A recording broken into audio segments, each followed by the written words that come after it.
ಹೊಸದಾದ ಸಾಧನೆಗೆ ಕಾದಾಡು ನೀ, ಜಯ ಕೀರ್ತಿ ಸಿಗುವರೆಗೆ ನಿನ್ನ ನೋವುಗಳು ಹಿಮದಂತೆ ಕರಗುವುದು, ನಿನ್ನ ಆಸೆಗಳು ಗುರಿಯನ್ನು ತಲುಪುವುದು. ತಿಳಿ ನೀರಿನ ಸಿಹಿಕೊಳದಲ್ಲಿ ಪುಟಿದೇಳಲಿ ಹೊಸದು ತರಂಗ, ಸುಳಿದಾಡುವ ತಂಗಾಳಿಯಲಿ ಪಡಿಮೂಡಲಿ ನವಸಿರಿಗಂಧ. ಧೈರ್ಯವ ತುಂಬಿಕೋ ಮುನ್ನುಗ್ಗುವ ಹೋರಾಡು ನೀ, ಹೊಸದಾದ ಸಾಧನೆಗೆ ಕಾದಾಡು ನೀ, ಜಯ ಕೀರ್ತಿ ಸಿಗುವರೆಗೆ.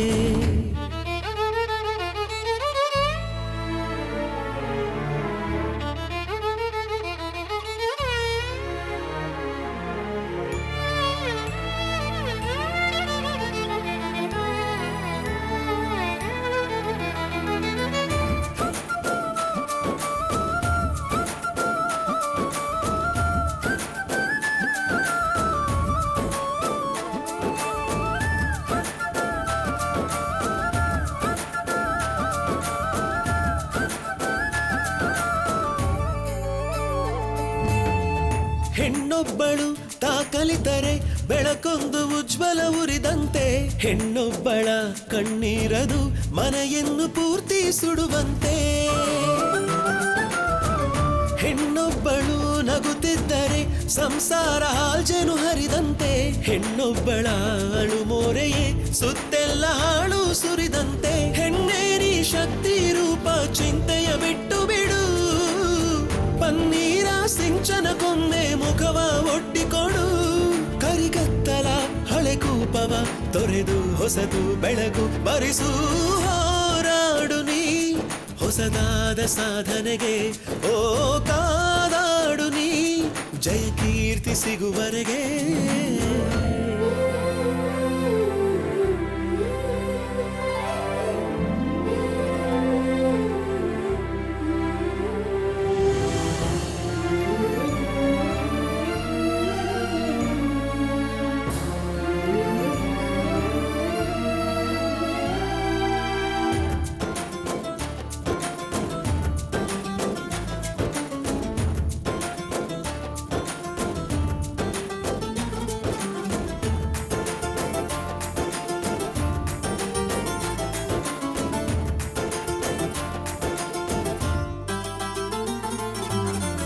ಕಿಡಿಹಾರಿದ ಮರು ನಿಮಿಷವೇ ಬೆಂಕಿಯ ಜ್ವಾಲೆಯು ಉರಿವಂತೆ, ಹನಿ ಉದುರಿದ ಕೆಲ ಹೊತ್ತಲೇ ನೀರಿನ ಹೊಳೆಯೇ ಹರಿದಂತೆ.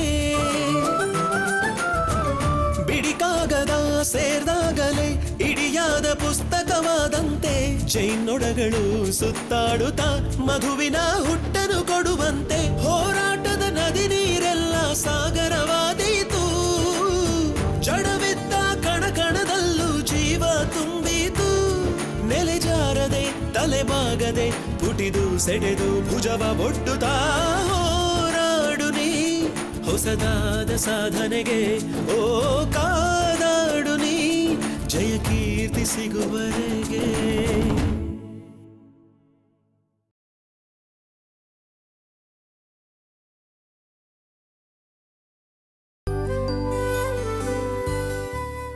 Good morning madam. Good morning. Good morning sir. Good morning Ranjit. Good morning sir. Good morning. Hi hi hi. Good morning. Hi.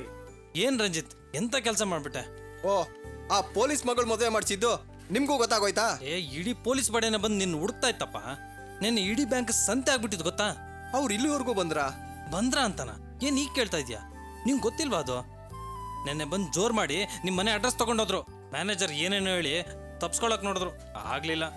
Head ಆಫೀಸಿಂದ ಬಂದವರು ನಿನ್ನ ಅಡ್ರೆಸ್ ಕೊಡಕ್ ಹೇಳಿದ್ರು. ಬೇರೆ ವಿಧಿ ಇಲ್ದೆ ಕೊಟ್ವಿ. ಅದೇ ನಮ್ಮ ಮನೆಗೆ ಹೋಗಿ ನಮ್ಮ ಅಣ್ಣನ ಅರೆಸ್ಟ್ ಮಾಡ್ಕೊಂಡು ಹೋಗಿದ್ರು. ಆಮೇಲೆ ನಾನೇ ಹೋಗಿ ಬಿಡಿಸ್ಕೊಂಬಂದೆ. ಸರಿ, ನಿಮ್ ಬಂದ್ ಕೂಡಲೇ ಮ್ಯಾನೇಜರ್ ನೋಡಕ್ ಹೇಳಿದ್ರು. ಹೋಗಿ ನೋಡು. ಮ್ಯಾನೇಜರ್ಗೆ ನನ್ಗೊಂದಿನೂ ನೋಡದೆ ಇರೋದಕ್ಕಾಗೋದಿಲ್ಲ. ಆಯ್ತು, ಹೋಗು. ತಗೋ, ಇದು ನಾ ಟೇಬಲ್ ಮೇಲೆ ಇಡು. ಸರಿ ಸರ್. Excuse me sir. ಬಾ ರಂಜಿತ್. Good morning. ಗುಡ್ ಮಾರ್ನಿಂಗೋ ಬ್ಯಾಡ್ ಮಾರ್ನಿಂಗೋ ನನಗೆ ಒಂದು ಅರ್ಥ ಆಗ್ತಾ ಇಲ್ಲ ಕಣಯ್ಯ. ಏನಯ್ಯ ಮಾಡಿದೆ ನೀನು ಈ ರೀತಿ ಮಾಡಿದ್ದು ಸರಿಯೇನಯ್ಯ?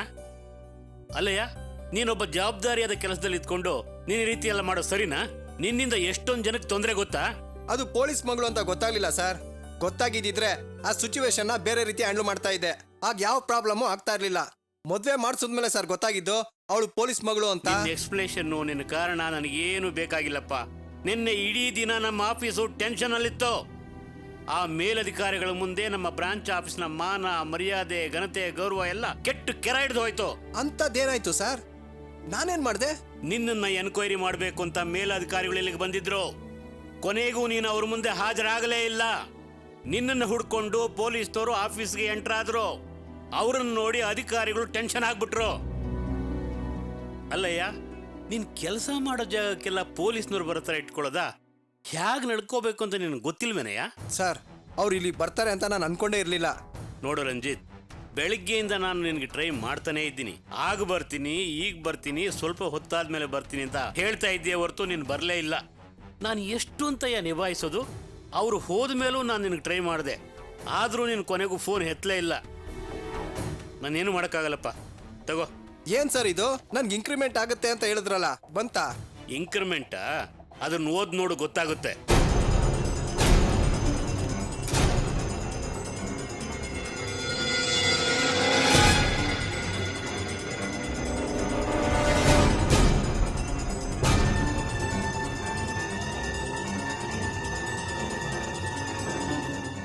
ಏನ್ ಸರ್ ಇದು?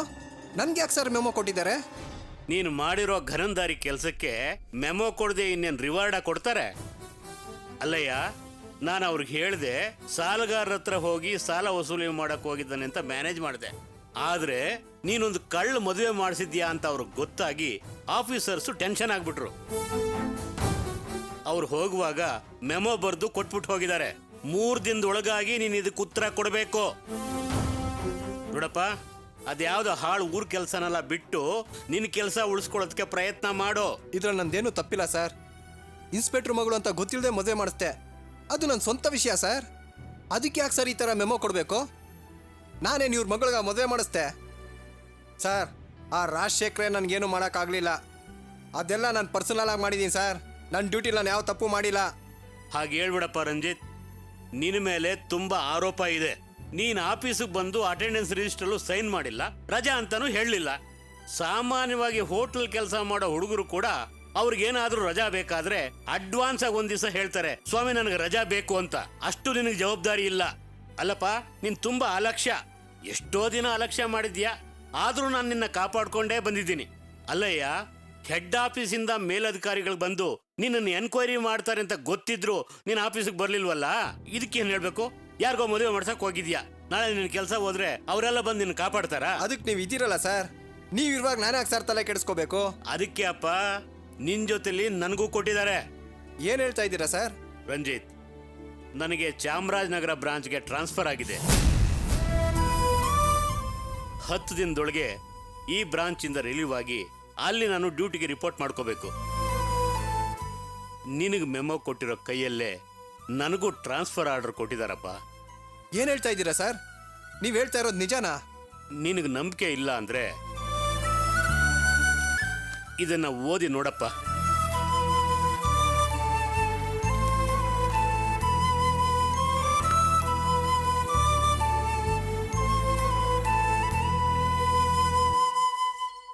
ಏನ್ ಸರ್ ಇದು ಅನ್ಯಾಯ?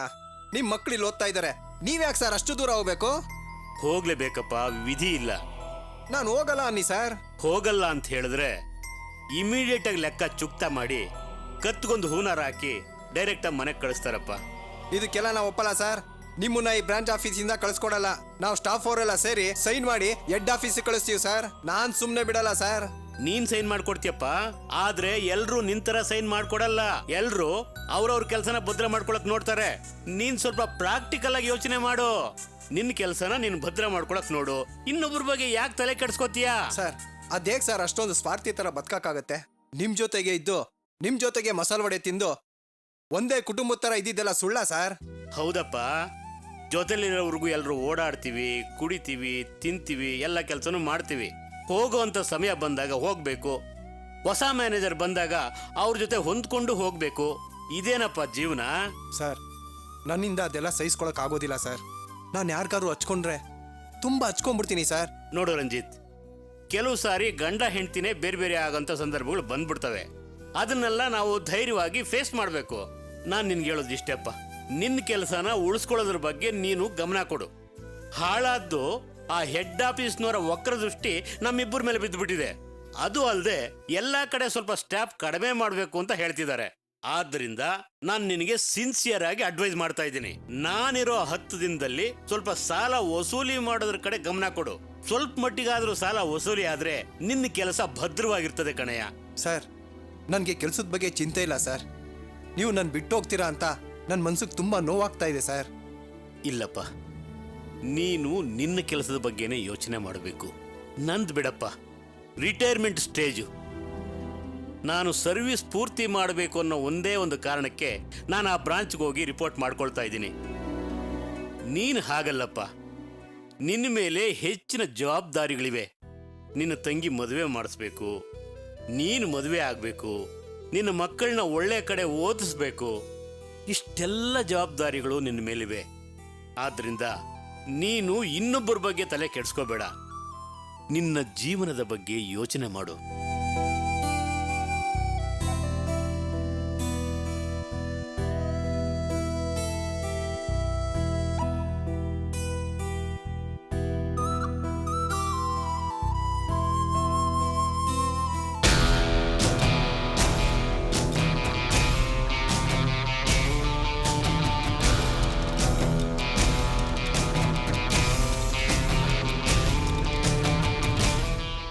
ಅಕ್ಕ, ಮುತ್ತು ನೀನು ನೋಡಕ್ ಬಂದಿದ್ನಾ? ಇಲ್ಲಪ್ಪ, ಅವನು ಬಂದಾಗ ಅವನ್ನ ಒಳಗೆ ಸೇರಿಸ್ಲಿಲ್ಲ. ಹೊರಗಡೆಯಿಂದಾನೇ ಮಾತಾಡ್ ಕಳಿಸ್ದೆ. ಅದಕ್ಕೆ ಅವನು ಹೆದರ್ಕೊಂಡು ಬಂದಿಲ್ಲ ಅನ್ಸುತ್ತೆ. ಅಕ್ಕ, ನೀನು ಅವನನ್ನ ಅದೇ ಭಯದಲ್ಲಿ ಇಟ್ಟಿರು. ಆದ್ರೆ ಅದೇ ಹೊತ್ತಿಗೆ ಆ ಮುತ್ತನ್ನ ಫಾಲೋ ಮಾಡ್ತಿರು. ಒಂದ್ ವೇಳೆ ಅವನು ಓಡ್ ಹೋದ್ರೆ ಅವನು ನಮಗೆ ಕೊಡಬೇಕಾಗಿರೋ 5 ಲಕ್ಷ ಹಣ, ಚಿನ್ನ, ಆ ಮನೆ ಮೇಲೆ ತಗೊಂಡಿರೋ ಸಾಲ ಯಾವುದು ಕೊಡದೆ ಹೋಗ್ಬಿಡ್ತಾನ ಅವನು. ಆದ್ರೆ ಆ ಹಣ, ಚಿನ್ನ ಎಲ್ಲ ಪೊಲೀಸರು ತಗೊಂಡೋದ್ರಂತಲ್ಲಪ್ಪ. ಅದು ನಮಗೆ ಅಗತ್ಯ ಇಲ್ಲದ ವಿಷಯ ಅಕ್ಕ. ನಮ್ಮ ಲೆಕ್ಕದಲ್ಲಿ ಅವನು 5 ಲಕ್ಷ ಹಣ, ಚಿನ್ನ ಅವೆಲ್ಲ ಕೊಡಬೇಕು. ಅವನಿಗೆ ಯಾವಾಗಲೂ ನಮ್ಮ ಮೇಲೆ ಭಯ ಇರಬೇಕು. ನಾವು ಯಾವ ಹೊತ್ತಿನಲ್ಲಿ ಏನು ಮಾಡ್ತೀವಿ ಅನ್ನೋ ಚಿಂತೆಯಲ್ಲಿಡಬೇಕು. ನಿದ್ದೆಯಲ್ಲಿ ಕೂಡ ಅವನು ನಮ್ಮನ್ನು ನೆನೆಸ್ಕೊಂಡು ಹೆದರ್ಕೋಬೇಕು. ಆ ಕಂಡೀಷನಲ್ಲಿ ಇಡು. ಆಗಲೇ ಅವನನ್ನ ನಮ್ಮ ದಾರಿಗೆ ತರಬಹುದು. ಸ್ವಲ್ಪ ದಿನ ತಡಿಯಕ್ಕ. ನಾನು ಲಾಯರ್ ಹತ್ರ ಮಾತಾಡಿ 1 ವಾರನೋ 10 ದಿನನೋ ಹೊರಗೆ ಬಂದ್ಬಿಡ್ತೀನಿ. ನಾನು ಬಂದ ಮೇಲೆ ಉಳಿದದ್ದನ್ನೆಲ್ಲ ನೋಡ್ಕೋತೀನಿ. ಸರಿಯಪ್ಪ, ಹೇಗೋ ನೀನು ಹೊರಗೆ ಬಂದ್ರೆ ಅಷ್ಟೇ ನನಗೆ ಸಮಾಧಾನ. ತುಳಸಿಗೂ ಅಷ್ಟೇಪ್ಪ. ಅರ್ಶನಶಾಸ್ತ್ರ ಮುಗಿದ ಮೇಲೆ ನಾನು ಅವಳನ್ನ ನೋಡ್ಲೇ ಇಲ್ಲ. ಅವಳು ಹೀಗೆ ಮಾಡಿದ್ಮೇಲೆ ಅವಳನ್ನ ನೋಡೋ ಮನಸ್ಸು ನನಗಿಲ್ಲ. ಅಕ್ಕ, ಅವಳನ್ನ ನೋಡೋದು ಇರಲಿ. ಅವಳನ್ನ ಪ್ರೀತಿಸ್ತಾ ಇರೋ ಹುಡುಗನ್ನ ಹುಡುಕೋ ಪ್ರಯತ್ನ ಮಾಡಿದ್ಯಾ? ಅವನ ಬಗ್ಗೆ ವಿಚಾರಿಸು. ನಮಸ್ಕಾರ ಅಣ್ಣ. ಏನೋ ಜಯರಾಜ್, ಪ್ರಕಾಶನ್ನ ಫಾಲೋ ಮಾಡಿದ್ಯಾ ಇಲ್ವೋ? ಹುಡುಕ್ತಾ ಇದ್ದೀನಿ ಅಣ್ಣ. ಆದಷ್ಟು ಬೇಗ ಕಂಡಿಡ್ದು ಬಿಡ್ತೀನಿ. ಏನಯ್ಯ ಹುಡುಕ್ತಾ ಇದೀಯಾ? ಅವತ್ತು ಅರೆಸ್ಟ್ ಮಾಡಿದ ದಿವಸ ಆಫೀಸಿಗೆ ಬಂದ ಅಂದ್ಯಲ್ಲ, ಅವನು ನನ್ನನ್ನು ಅರೆಸ್ಟ್ ಮಾಡೋದನ್ನ ನೋಡೋದಕ್ಕೆ ಬಂದಿದ್ನೋ ಇಲ್ಲ ಆಫೀಸ್ ಕೆಲಸದ ಮೇಲೆ ಬಂದಿದ್ನೋ? ಕೋದಂಡನ ಜೊತೆ ವಿಚಾರಿಸು. ಅವನೇನಾದರೂ ಅಪ್ಲಿಕೇಶನ್ ಕೊಟ್ಟಿದ್ದಾನ? ಕೊಟ್ಟಿದ್ರೆ ಅದರಲ್ಲಿ ಅವನ ಮನೆ ಅಡ್ರೆಸ್ ಇದ್ದೇ ಇರುತ್ತೆ. ಅದನ್ನ ಇಟ್ಕೊಂಡು ಅವನು ಹಿಡಿ. ಸರಿ ಅಣ್ಣ, ಹಾಗಾದ್ರೆ ನಾನು ಹೋಗಿ ಕೋದಂಡ ನೋಡ್ತೀನಿ. ನೋಡೋ, ಅವನನ್ನ ಬಿಡಬಾರ್ದು. ಎಲ್ಲಿದ್ದಾನೆ ಅಂತ ಕಣ್ಣು ಹಿಡಿಬೇಕು. ತುಳಸಿ ಫೋಟೋ ತೆಗೆದ ಆ ಫೋಟೋ ಸ್ಟುಡಿಯೋ, ಆ ಫೋಟೋ ಕಿತ್ಕೊಂಡು ಬಂದಿರಲ್ಲ ಆ ಹಾಸ್ಪಿಟ್ಲು, ಅಲ್ಲೆಲ್ಲ ಕಡೆ ವಿಚಾರಿಸು. ಆ ಹಾಸ್ಪಿಟ್ಲಲ್ಲಿ ಅವನಿಗೆ ಬೇಕಾದವರು ಯಾರಾದರೂ ಇದ್ದೇ ಇರ್ತಾರೆ. ಅದಕ್ಕಿಂತ ಮುಖ್ಯವಾಗಿ ತುಳಸಿ ಮನೆ ಮೇಲೆ ಒಂದು ಕಣ್ಣಿಟ್ಟಿರು. ಆ ಏರಿಯಾಗೆ ಯಾರು ಬೇಕಾದರೂ ಬರಬಹುದು. ಮುಖ್ಯವಾಗಿ ಅವನನ್ನು ಫಾಲೋ ಮಾಡ್ತಾರು. ಎಲ್ಲೋ ಒಂದು ಕಡೆ ಅವನು ಸಿಕ್ಕೇ ಸಿಗಬೇಕು. ಸಿಗದೆ ಹೋಗಲ್ಲ. ಸರಿ ಅಣ್ಣ. ನಾನು ಜೈಲಿಗೆ ಬರೋದಕ್ಕೆ ಕಾರಣ ಆಗಿರೋರು 3 ಜನ. ಮೊದಲನೇ ಅವಳನ್ನ ನಾನು ನೋಡ್ಕೋತೀನಿ. 2ನೇ ಅವಳು ಆ ದೀಪ. ಅವಳಿಗೆ ಎಲ್ಲಿ ಹೊಡೆದ್ರೆ ಹೇಗೆ ಹೊರಗೆ ಬರುತ್ತೆ ಅಂತ ನನಗೆ ಗೊತ್ತು. ಅವಳ ಅಪ್ಪನೇ ಅವಳಿಗೆ ಪ್ರೋತ್ಸಾಹ ನೀಡ್ತಿರೋದು. ಮೊದಲು ಅವನ್ನ ಸರಿ ಮಾಡಬೇಕು. ಅದನ್ನು ಮಾಡಬಹುದು. ಅದೇನು ದೊಡ್ಡ ವಿಷಯ ಅಲ್ಲ. 3ನೇದ್ದು ಆ ಪ್ರಕಾಶ. ಅವನು ನನಗೆ ಬೇಕು. ಬೇಗ ಅವನನ್ನು ಕಂಡುಹಿಡಿ. ನಾನು ಹೊರಗೆ ಬರೋದ್ರೊಳಗೆ ಅವನು ನಮ್ಮ ಕೈಲಿರಬೇಕು. ಗೊತ್ತಾಯ್ತಾ? ಸರಿ ಅಣ್ಣ.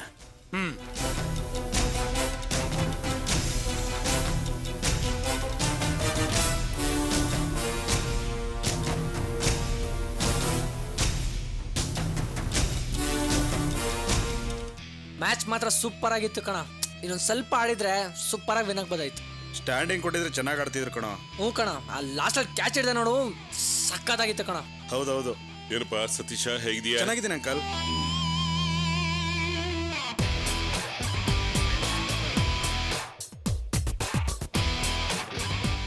ಸರಿ ಕಣ್ರೋ, ಆಮೇಲೆ ಸಿಗ್ತೀನಿ. ಬಾಯ್ ಓಕೆ ಕಣ. ಕಣ, ಬಾಯ್. ಬಾಯ್ ಕಣ್ರೋ, ಬಾಯ್. ಬಾಯ್ ಕಣ. ನೋಡಿರೋ.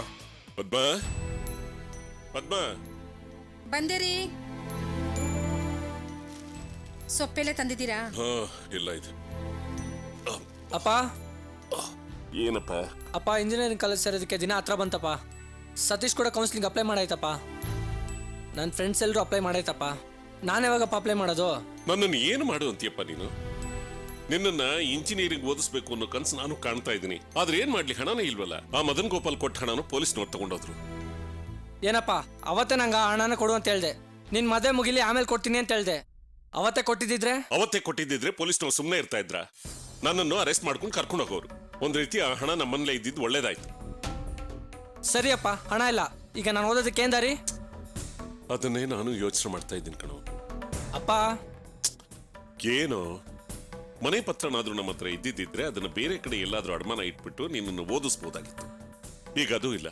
ಅದು ಮದನ್ ಗೋಪಾಲ್ ಹತ್ರ ಇದೆ. ಮದನ್ ಗೋಪಾಲ್ ಮನೆಯಲ್ಲಿ ತುಂಬಾ ಹಳೆ ಪತ್ರಗಳಿತ್ತಂತೆ. ಅದನ್ನೆಲ್ಲ ಅವ್ರು ಸೀಸ್ ಮಾಡ್ಕೊಂಡು ತಗೊಂಡೋಗಿದ್ದಾರೆ, ವಿಚಾರಣೆ ನಡೆಸ್ತಾ ಇದ್ದಾರೆ. ಅದರಲ್ಲಿ ನಮ್ಮ ಪತ್ರನೂ ಇರಬಹುದು. ನಿನ್ನ ಓದ್ ಮುಂದುವರ್ಸೋದಕ್ಕೆ ಏನ್ ಮಾಡಬೇಕು ಅಂತಾನೆ ಗೊತ್ತಾಗ್ತಾ ಇಲ್ಲ. ಅದೆಲ್ಲ ನನ್ಗೆ ಗೊತ್ತಿಲ್ಲಪ್ಪ. ನಾನು ಇಂಜಿನಿಯರಿಂಗ್ ಓದಲೇಬೇಕು. ನನ್ನ ಫ್ರೆಂಡ್ಸ್ ಎಲ್ಲ ಕಾಲೇಜ್ಗೆ ಹೋಗ್ತಾರಪ್ಪ, ನಾನು ಮಾತ್ರ ಮನೇಲಿ ಕೂತಿರ್ಬೇಕಾ? ನಿನ್ನನ್ನ ಇಂಜಿನಿಯರಿಂಗ್ ಓದಿಸ್ಬೇಕು ಅಂತ ನನಗೂ ತುಂಬಾ ಆಸೆ ಇದೆ ಕಣೋ. ಆದ್ರೆ ಏನ್ ಮಾಡ್ಲಿ, ನಾನು ಪರಿಸ್ಥಿತಿನ ಸ್ವಲ್ಪ ಅರ್ಥ ಮಾಡ್ಕೊಳ್ಳೋ. ನೋಡು, ನನಗೆ ಮೊದಲನಾಗೆ ಇವಾಗ ಕೆಲಸ ಮಾಡೋ ಶಕ್ತಿ ಇಲ್ಲ. ನೀನ್ ಇಂಜಿನಿಯರಿಂಗ್ ಓದಿ ಎಲ್ಲಾರು ಒಂದ್ ಕಡೆ ಕೆಲ್ಸಕ್ಕೆ ಸೇರ್ಕೊಂಡ್ರೆ ನಾನ್ ಸ್ವಲ್ಪ ವಿಶ್ರಾಂತಿ ತಗೊಳ್ಳೋಣ ಅಂತ ಅನ್ಕೊಂಡಿದ್ದೀನಿ. ಆದ್ರೆ ಈಗ ಅದೆಲ್ಲ ನಡೆಯೋ ಹಾಗೆ ಕಾಣಿಸ್ತಾನೆ ಇಲ್ಲಪ್ಪ. ಉಸಿರಿರೋವರೆಗೂ ಹೀಗೆ ದುಡಿತಿರ್ಬೇಕು ಅಂತ ಆ ದೇವ್ರು ನನ್ನ ಹಣೆಯಲ್ಲಿ ಬರ್ದ್ಬಿಟ್ಟಿರ್ಬೇಕಾದ್ರೆ ನಾನು ಏನ್ ಮಾಡೋದಕ್ಕಾಗುತ್ತೆ? ತುಳಸಿ, ಮೋಹನ ಮುತ್ತುನ ಬೀಳ್ಸೋಕ್ ಶುರು ಮಾಡ್ದ. ನಿನ್ನ ಮಾರಿ ಆ ಹಣದಿಂದ ಅವನ್ನ ಓದಿಸ್ಬೋದು ಅನ್ಕೊಂಡ. ಅದು ನಡಿಲಿಲ್ಲ. ಈಗ ನೋಡು, ಕಡೆ ಗಳಿಗೆಲ್ಲಿ ನಿಮ್ಮಪ್ಪನ ಸ್ಥಿತಿ ತ್ರಿಶಂಕು ಸ್ವರ್ಗದ ತರ ಆಗ್ ಹೋಗಿದೆ. ಮೋಹನ, ನಿನ್ನನ್ನ ಇಂಜಿನಿಯರಿಂಗ್ ಕಾಲೇಜಿಗೆ ಸೇರಿಸೋದಕ್ಕಾಗೋದಿಲ್ಲಪ್ಪ. ಯಾವ್ದಾದ್ರು ಆರ್ಟ್ಸ್ ಕಾಲೇಜಿಗೆ ಸೇರಿಸ್ತೀನಿ. ಈಗ ಅದಕ್ಕೂ ಕೂಡ ನನ್ನ ಹತ್ರ ಹಣ ಇಲ್ಲ. ಅದಕ್ಕೂ ನಮ್ಮ ಯಜಮಾನ್ ಮುಂದೆ ಕೈ ಚಾಚಬೇಕು. ಹೇಗೋ ಅವ್ರ ಕೈ ಕಾಲಾದ್ರೂ ಹಿಡಿದು ನಾನು ಸಾಲ ತಗೊಂಡ್ಬರ್ತೀನಿ, ಆಯ್ತಾ? ಇಲ್ಲಪ್ಪ, ನನ್ನ ಕೈಲಿ ಆರ್ಟ್ಸ್ ಕಾಲೇಜ್ಗೆಲ್ಲ ಸೇರೋದಕ್ಕಾಗಲ್ಲ. ನಾನು ಇಂಜಿನಿಯರಿಂಗ್ ಸೇರ್ಲೇಬೇಕಷ್ಟೇ. ಇಲ್ಲಾಂದ್ರೆ ನನ್ನ ಫ್ರೆಂಡ್ಸ್ ಎಲ್ಲ ನಾನು ನೋಡಿ ಆಡ್ಕೊಂಡು ನಗ್ತಾರಪ್ಪ. ಇಲ್ಲಿ ನೋಡಿ, ನೀವೇನ್ ಮಾಡ್ತಿರೋ ಬಿಡ್ತಿರೋ ನನಗೆ ಗೊತ್ತಿಲ್ಲ. ನಾನು ಇಂಜಿನಿಯರಿಂಗ್ ಕಾಲೇಜ್ ಸೇರ್ಲೇಬೇಕಷ್ಟೇ. ಫ್ರೆಂಡ್ಸ್ ಆಡ್ಕೊಳ್ತಾರೆ ಅಂತ ಮುಂಚೆ ಗೊತ್ತಿರಲಿಲ್ಲ ನಿನ್ಗೆ? ಇಂಜಿನಿಯರಿಂಗ್ ಓದಬೇಕು ಅಂತ ಅಂದಿದ್ರೆ ಹಗಲು ರಾತ್ರಿ ಕೂತ್ಕೊಂಡು ಓದಬೇಕಾಗಿತ್ತು. ತುಳಸಿ ತರ ಮಾರ್ಕ್ಸ್ ತೆಗಿಬೇಕಾಗಿತ್ತು. ಸೀಟು ನಿನ್ನನ್ನು ಹುಡುಕೊಂಡ್ ಬಂದಿರೋದು. ನೀನೇನ್ ಮಾಡಿದೆ?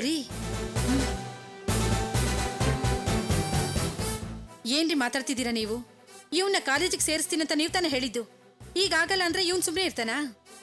ಏಯ್, ನೀನ್ ಸುಮ್ಮನೆ ಒಳಗೆ ಹೋಗೋ. ಹೋಗು ಅಂದೆ, ಹೋಗೋ.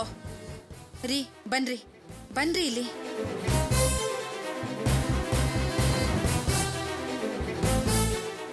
ಇಲ್ಲಿ ನೋಡಿ, ಆ ಮುತ್ಕಿನ ತುಳಸಿನೂ ಮನೇಲೇ ಇದ್ದಾರೆ.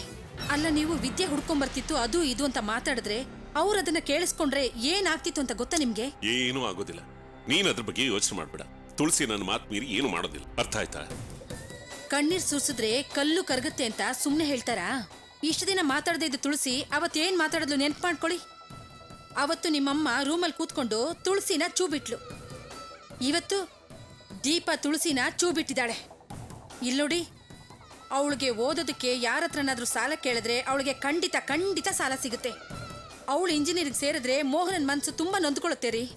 ಅವಳು ಕಾಲೇಜ್ಗೆ ಹೋದಾಗ ಇವನ್ ಮನೇಲಿ ಸುಮ್ಮನೆ ಕೂತಿದ್ರೆ ಮೋಹನ ಸಹಿಸ್ಕೊಳ್ತಾನೇನ್ರಿ ಇದೆಲ್ಲ?